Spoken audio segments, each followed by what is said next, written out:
오늘은 2001년 6월 20일 미국 텍사스주 휴스턴의 한 조용한 마을에서 시작된 비극을 이야기해 보려고 해요.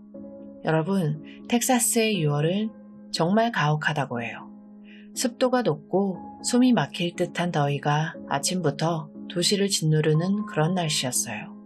휴스턴 외곽의 클리어 레이크라는 동네는 나사 직원들이 많이 거주하는 아주 평화롭고 전형적인 중산층 주택가였습니다. 하지만 그날 오전 그 평화는 단 한 통의 전화로 산산조각이 나고 맙니다. 911 접수원의 헤드셋으로 전화가 한 통 걸려와요. 수화기 저편에서 들려온 목소리는 너무나도 낮고 무거웠으며 기이할 정도로 건조했습니다.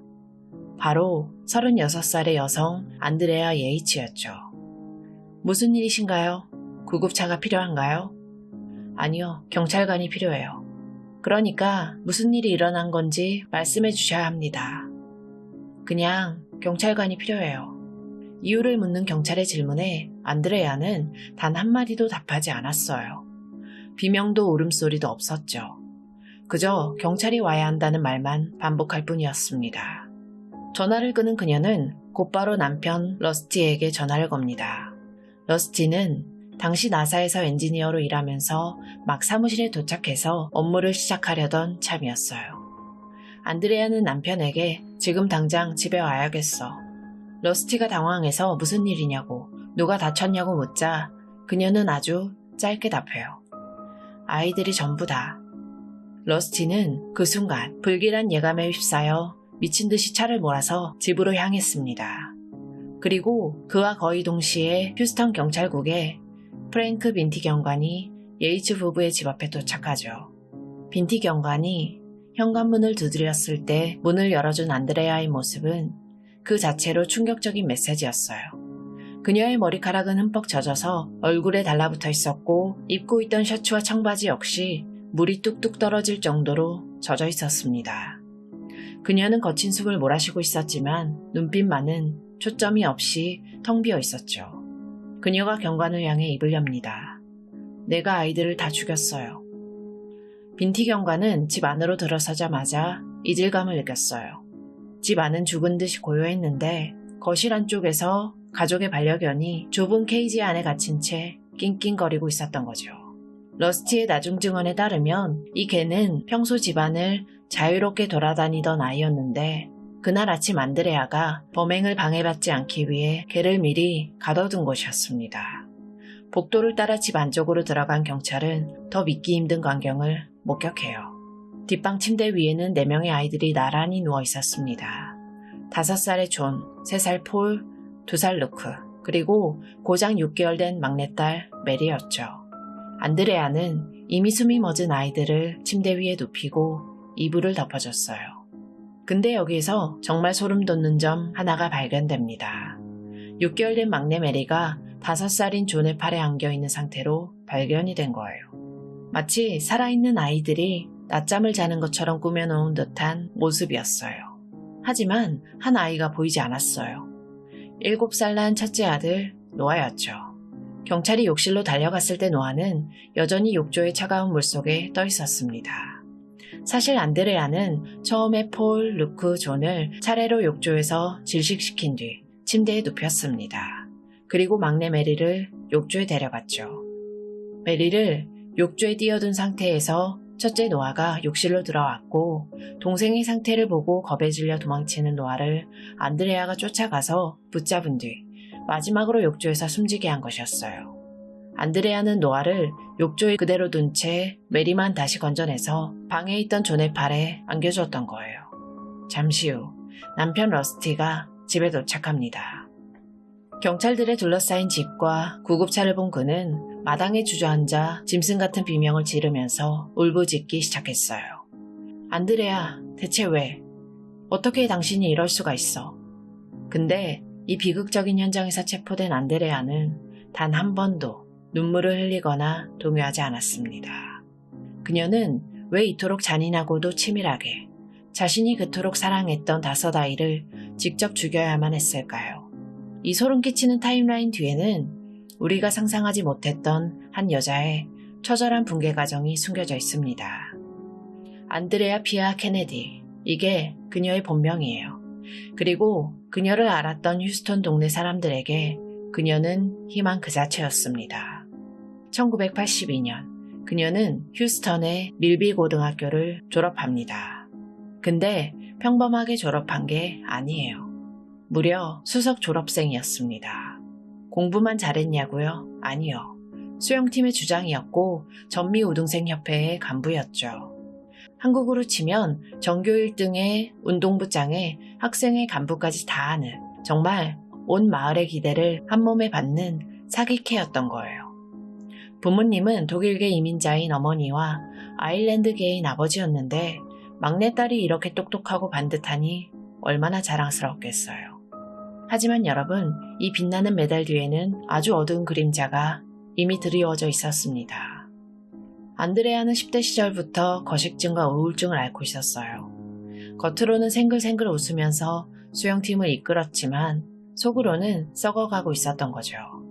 고작 17살 때 그녀는 이미 친구에게 자살하고 싶다는 말을 털어놓기도 했습니다. 하지만 그 시절 정서가 어땠나요? 정신적인 아픔은 나약함으로 치부되던 때였죠. 특히나 독일계 아일랜드계의 가문에 엄격한 분위기 속에서 안드레아는 자신의 고통을 완벽한 성적과 성실함이라는 가면 뒤로 숨기는 법을 먼저 배웠습니다. 고등학교를 졸업한 뒤에도 그녀의 행보는 거침이 없었어요. 휴스턴 대학교에서 간호학 예비과정을 마치고 텍사스 대학교 건강과학센터를 졸업하면서 당당히 간호사가 됐습니다. 그리고 1986년부터 무려 8년 동안 그녀는 세계 최고의 암센터 중의 하나인 MD 앤더슨에서 근무해요. 암병동 간호사가 얼마나 힘들까요? 매일같이 삶과 죽음의 경계에 있는 환자들을 돌보고 그들의 고통을 가장 가까이서 지켜봐야 하는 직업이에요. 안드레아는 거기서 아주 유능하고 헌신적인 간호사로 평가받았습니다. 타인을 돌보는 데는 도 같은 사람이었죠. 근데 정작 자기 자신을 돌보는 법은 아무도 가르쳐주지 않았던 거예요.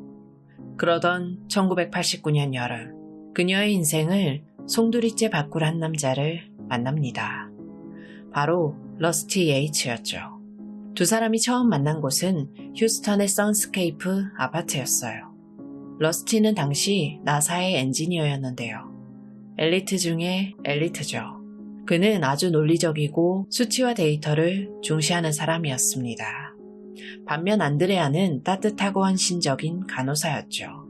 두 사람은 급격히 가까워졌고 1993년 4월 17일 성대한 결혼식을 올립니다.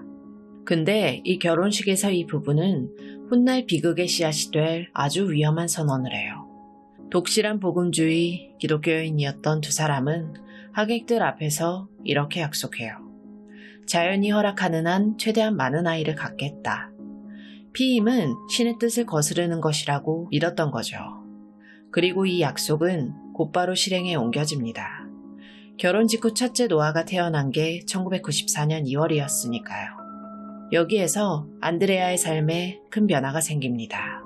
러스티가 플로리다에서 직장을 얻으면서 두 사람은 정든 텍사스를 떠나서 플로리다의 세미놀이라는 곳으로 이사를 가요.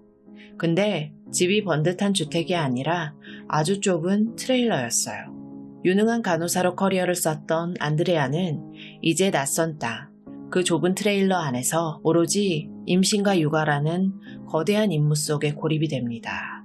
러스티는 나사 엔지니어로서 밖에서 자신의 커리어를 쌓아갔지만 안드레아의 세상은 점점 그 작은 트레일러 안으로 좁혀져 갔죠.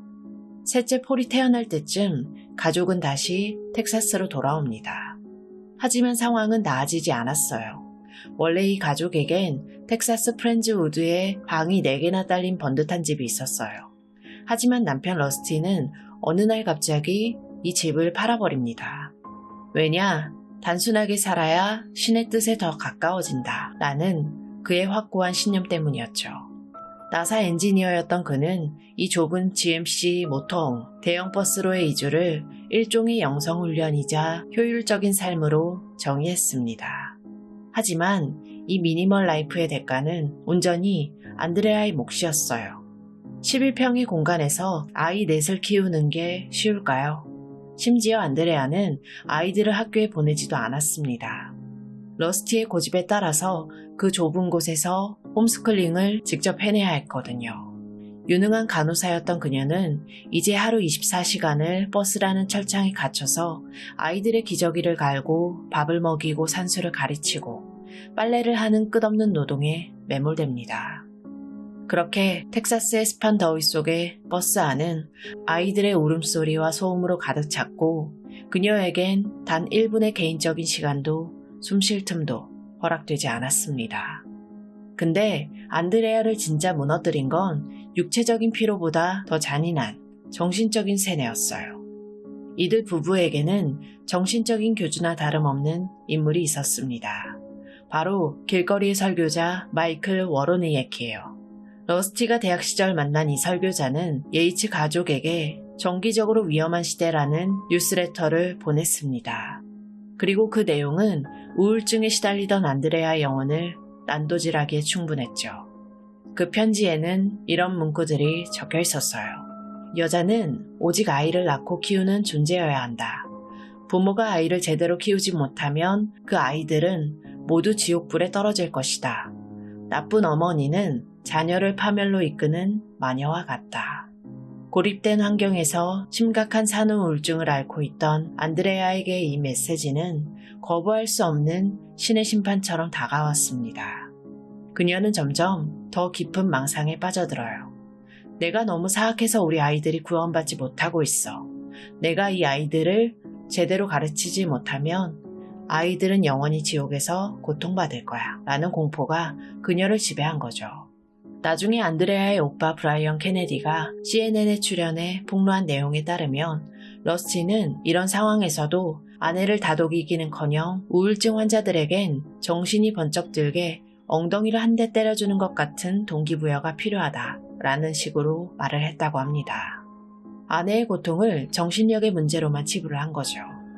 그 결과 안드레아의 상태는 기괴한 방식으로 나타나기 시작해요. 1999년 6월 16일 러스티가 퇴근해서 집에 돌아왔을 때 그는 소름 끼치는 광경을 목격합니다. 안드레아가 전신을 심하게 떨며 자신의 손가락을 씻고 있었던 거예요. 그녀의 머릿속엔 이미 끔찍한 환각이 가득했습니다. 아이들의 몸에서 악마의 숫자인 666이 새겨진 것을 보았다고 믿었고 자신이 마녀이기 때문에 아이들을 천국으로 보내기 위해선 오직 죽음만이 유일한 길이라는 기괴한 결론에 도달하게 돼요. 결국 다음 날인 6월 17일 안드레아는 다량의 알약을 삼키며 첫 번째 자살 시도를 합니다. 병원으로 실려간 안드레아는 간신히 목숨을 건졌고 퇴원을 했어요.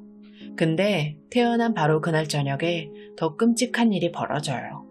안드레아가 부엌에서 칼을 집어들더니 자신의 목에 갖다 대고 남편 러스티에게 울부짖습니다. 제발 나를 죽게 해줘. 제발 나를 죽여줘. 이건 단순한 우울증이 아니었어요. 그녀의 뇌는 이미 비명을 지르고 있었던 거죠. 결국 그녀는 다시 정신병원에 강제 입원하게 됩니다. 이때 그녀에게 처방된 약이 바로 그 유명한 할돌이었어요. 조현병이나 극심한 망상을 다스리는 아주 강력한 최후의 보루 같은 항정신병 치료제죠. 근데 여기에서 기적 같은 일이 일어나요. 할돌을 복용하자마자 안드레아의 증상이 눈에 띄게 좋아진 겁니다. 눈동자에 생기가 돌고 환청이 잦아들고 아이들을 다시 돌볼 수 있을 정도로 상태가 안정됐어요. 러스티에게 할돌은 마치 고장난 기계를 단번에 고쳐주는 마법의 약처럼 보였을 겁니다. 병원에서는 안드레아의 건강을 위해서라도 이 약을 계속 복용할 것을 강력하게 권고하면서 그녀를 퇴원시켰어요. 하지만 여기에서부터 비극적인 오판이 시작이 됩니다. 안드레아의 새로운 주치의였던 사이드 박사는 부작용을 우려해서 할돌 처방을 중단해버려요. 할돌이 독한 약이다 보니까 몸이 뻣뻣해지거나 멍해지는 증상이 있었거든요. 러스티 역시 아내가 약에 취해 멍한 모습보다는 예전처럼 활기차게 아이들을 키우는 유능한 엄마로 돌아오길 원했습니다. 나중에 러스티는 약을 다시 처방해달라고 요청하기도 했지만 이미 시기는 늦어버렸죠. 그리고 이때 한 전문가의 아주 서늘한 최후 통첩이 내려집니다. 안드레아를 처음 치료했던 아일린 박사는 예이츠 부부를 앉혀두고 아주 단호하게 말했어요. 아이를 한 명 더 갖는 건 안드레아에게 정신적인 자살행위나 다름없습니다. 만약 또 임신을 한다면 미래에 반드시 훨씬 더 심각한 수준의 정신병적 우울증이 올 것이라고 장담합니다. 박사는 이 경고를 구두로만 한 게 아니었어요. 진료 기록지에 아예 환자와 남편은 자연히 허락하는 대로 아이를 갖겠다고 함. 이것은 분명히 미래의 정신병적 우울증을 보장하는 일임이라고 느낌표까지 찍어가며 적어뒀습니다. 전문가로서 할 수 있는 최대치의 경고를 날린 거죠. 의사가 이렇게까지 말하면 보통 어떻게 하나요? 당연히 피임을 하거나 아내의 건강을 최우선으로 챙기겠죠. 하지만 러스티의 생각은 달랐습니다. 그는 이 상황을 아주 데이터 중심적으로 그리고 자신의 오만한 신념으로 해석을 해버려요. 러스티는 나중에 이렇게 말했습니다. 박사가 그렇게 말하긴 했지만 안드레아는 이미 4명의 아이를 훌륭하게 키워낸 좋은 엄마였고 약만 잘 먹으면 5째도 충분히 감당할 수 있을 거라고 생각했다 라고요. 심지어 안드레아는 겁이 나서 러스티에게 직접 이렇게 털어놨습니다. 성관계를 하고 싶지 않아. 스타브렌치 박사님이 아이를 더 가지면 아이들을 해칠 수도 있다고 했단 말이야. 하지만 러스티는 그녀를 달랬어요. 당신은 좋은 엄마야. 당신은 할 수 있어. 라며 자신의 종교적 신념인 다산과 아내에 대한 근거 없는 믿음을 밀어붙였습니다. 러스티에게 안드레아는 치료를 받아야 할 환자가 아니라 고장나면 고쳤으면 되는 엄마라는 역할을 수행하는 파트너였던 걸까요? 그 결과가 어땠냐? 안드레아가 태어난 지 불과 7주 만에 그녀는 5째를 임신합니다. 스타브렌치 박사의 그 처절한 경고가 채 마르기도 전에 말이죠. 러스티에게 이 임신은 신의 축복이자 극복해내야 할 데이터였을지 모르지만 안드레아에게는 시한폭탄의 타이머가 늘린 것과 같았습니다. 이 과정에서 사회의 차가운 단면도 드러나요. 당시 그들이 이용하던 보험사 블루크로스 블루실드는 정신과 입원 기간을 단 10일로 제한하고 있었어요. 안드레아가 아무리 심각한 상태여도 10일만 지나면 등 떠밀리듯이 병원 밖으로 나와야 했던 거죠. 의료진조차 보험사의 압박에 고개를 숙이면서 그녀를 퇴원시켜야 했어요. 그리고 2001년 3월 결정적인 방아쇠가 당겨집니다. 안드레아의 정신적인 지주였던 아버지가 세상을 떠난 거죠. 이때부터 안드레아는 완전히 무너져요. 약 복용을 스스로 중단했고 자신의 몸을 칼로 훼손하기 시작했습니다. 성경을 미친 듯이 읽어내려갔고 급기야 갓 태어난 막내 메리에게 밥을 주지 않아 아이를 굶기기까지 해요. 그녀는 거의 함구증에 걸린 사람처럼 말도 하지 않고 초점 없는 눈으로 벽만 바라보는 근긴장성 혼탁 상태에 빠졌습니다. 의사도 남편도 보험 시스템도 모두 그녀를 벼랑 끝으로 밀고 있었어요. 이제 비극의 욕조에 물이 가득 차오르기 직전입니다. 과연 그날 아침 왜 아무도 그녀의 손을 잡아주지 않았을까요? 사건이 일어나기 불과 며칠 전의 풍경을 한번 상상해 보세요. 당시 안드레아의 상태는 누가 봐도 정상이 아니었습니다. 밥을 먹지도 않고 말도 하지 않고 그저 멍하니 벽만 바라보는 카타토닉, 즉 근긴장성 혼탁 상태였죠. 주치의였던 사이드 박사는 러스티에게 아주 명확하고 단호한 지침을 내렸습니다. 절대로 단 1분도 안드레아를 아이들과 혼자 두지 마세요. 24시간 내내 누군가가 옆에서 그녀를 지켜봐야 합니다. 근데 여기서 러스티의 그 데이터 중심적인 오만이 다시 한번 작동해요. 그는 이 상황을 일종의 독립성 훈련으로 본 거예요. 안드레아가 너무 우리에게 의존하고 있다. 그녀의 자립심을 키워줘야 한다. 라면서 자신이 출근한 뒤 시어머니인 도라가 도착하기 전까지 매일 아침 딱 1시간씩 안드레아를 아이들과 홀로 남겨두기로 결정을 합니다. 안드레아의 어머니와 오빠는 이 계획을 듣고 경악했어요. 안드레아는 지금 제정신이 아니다. 아이를 돌볼 상태가 전혀 아니다. 라고 말렸지만 러스티는 자신의 고집을 꺾지 않았습니다. 그리고 운명의 6월 20일 오전 9시 러스티는 평소처럼 출근을 위해 현관문을 나섰어요. 시어머니가 도착하기로 한 시간은 10시. 그 사이 정확히 60분의 빈틈이 생겼고 안드레아는 나중에 이렇게 고백했습니다. 남편이 나가기만을 기다렸다. 그가 있으면 내 계획을 방해할 것이기 때문이었다. 그녀의 정신은 무너져 있었지만 범행을 준비하는 손길은 기괴할 정도로 치밀했습니다. 러스티의 차 소리가 멀어지자마자 안드레아가 가장 먼저 한 일은 무엇이었을까요? 바로 집안의 반려견을 케이지에 가두는 것이었어요. 평소 집안을 자유롭게 뛰어다니던 개였지만 아이들을 하나씩 처리할 때 개가 짖거나 방해하지 못하도록 미리 조치를 취한 거죠. 그 다음 그녀는 욕실로 향해 욕조의 물을 가득 채우기 시작했습니다. 사실 안드레아는 이미 5월에도 대낮에 욕조에 물을 가득 채워 넣었다가 들킨 적이 있었어요. 당시 주치의는 그녀가 자살하려고 그런 줄 알고 넘어갔지만 사실 그녀는 그때부터 이 참혹한 계획을 머릿속으로 시뮬레이션하고 있었던 거예요. 물소리가 집안 가득 울려 퍼지는 동안 안드레아는 3살 폴, 2살 루크, 그리고 5살 존을 차례대로 욕실로 불렀습니다. 그녀는 아이들을 하나하나 차가운 물속으로 밀어 넣었어요. 아이들의 숨이 완전히 멎으면 그 젖은 몸을 안아 올려 뒷방 침대 위에 나란히 눕혔습니다. 마치 낮잠을 자는 것처럼 이불을 덮어줬죠. 그 다음은 고작 6개월 된 막내딸 메리였어요. 안드레아가 메리를 욕조에 넣고 숨지게 한 뒤 메리는 그대로 물 위에 띄어져 있었습니다. 바로 그때 7살 난 첫째 아들 노아가 욕실 문을 열고 들어왔어요. 그리고 물 위에 둥둥 떠있는 동생의 모습을 목격하고 말죠. 노아는 엄마를 바라보며 떨리는 목소리로 물었습니다. 메리에게 무슨 일이 생긴 거예요? 노아는 본능적으로 뭔가 잘못됐다는 걸 직감했습니다. 그리고 집안 복도를 가로질러 필사적으로 도망치기 시작해요. 이 대목이 이 사건에서 가장 가슴 아픈 순간이에요. 안드레아는 도망치는 7살 아들을 끝까지 쫓아갔습니다. 결국 붙잡힌 노아는 다시 욕실로 끌려왔고 엄마에게 살려달라고 애원했어요. 하지만 망상에 사로잡힌 안드레아의 귀에는 그 어떤 아들의 목소리도 들리지 않았죠. 노아는 다른 동생들보다 훨씬 더 격렬하게 저항했습니다.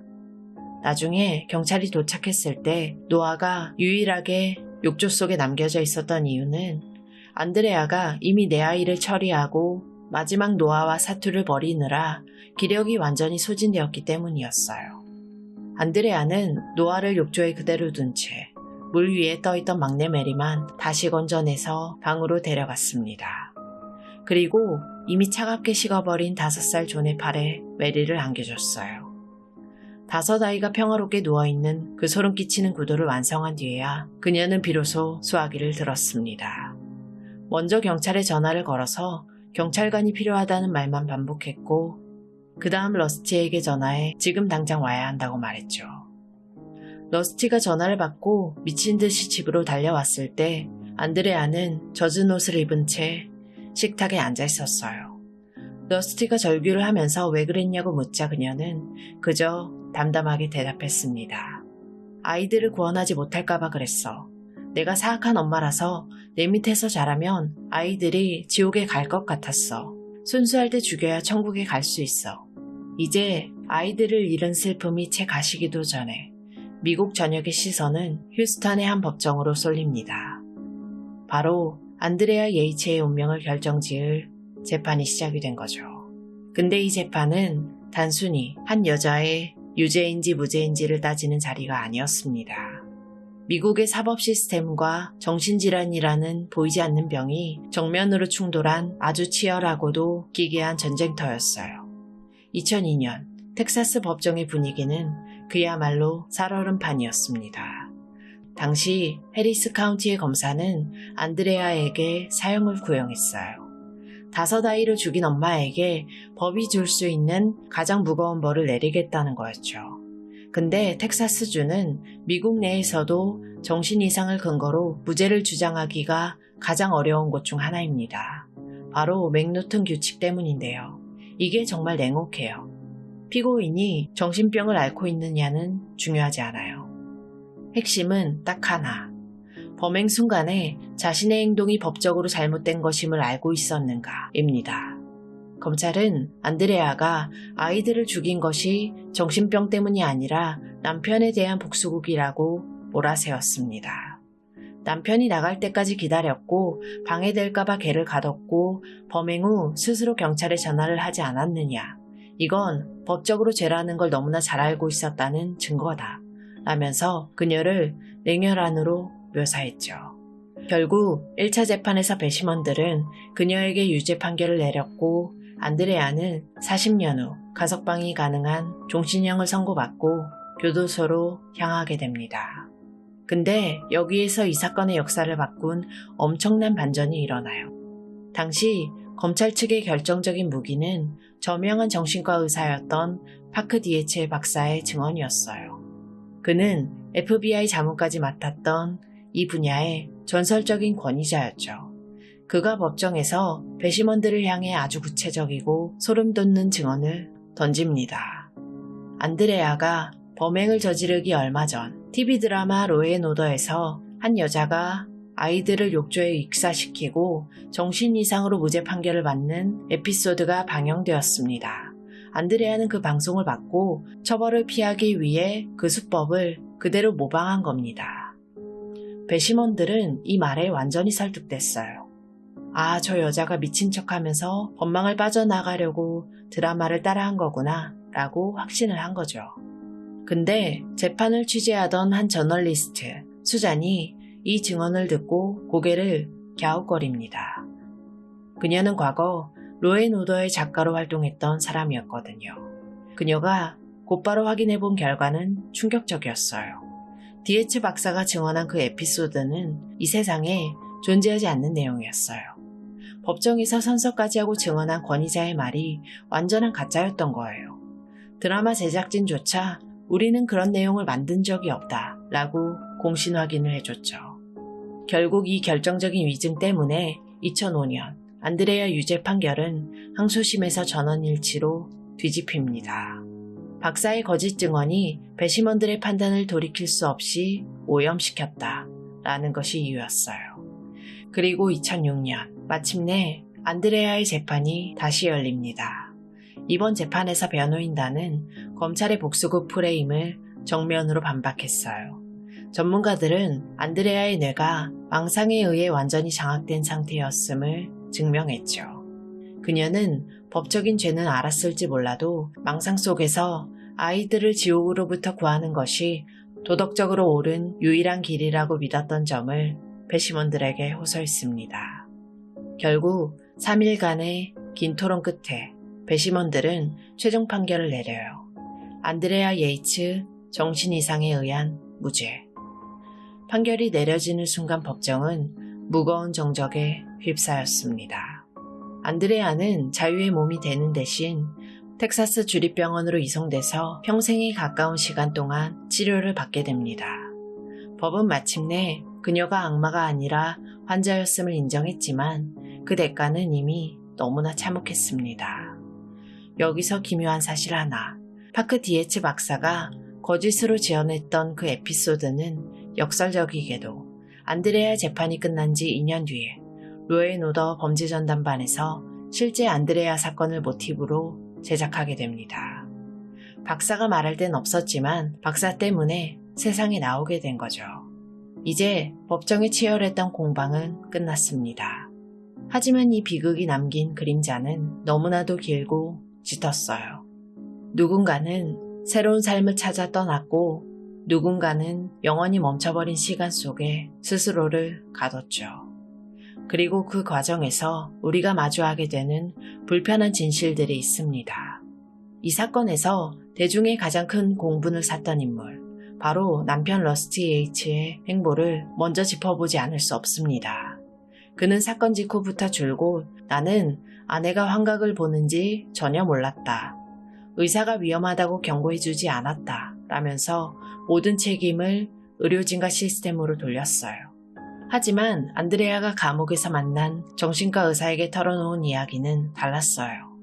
그녀는 5째를 임신하기 전 러스티에게 울면서 아이를 더 가지면 아이들을 해칠 수 있다고 박사님이 경고했다 라면서 성관계를 거부하고 매달렸다고 고백했거든요.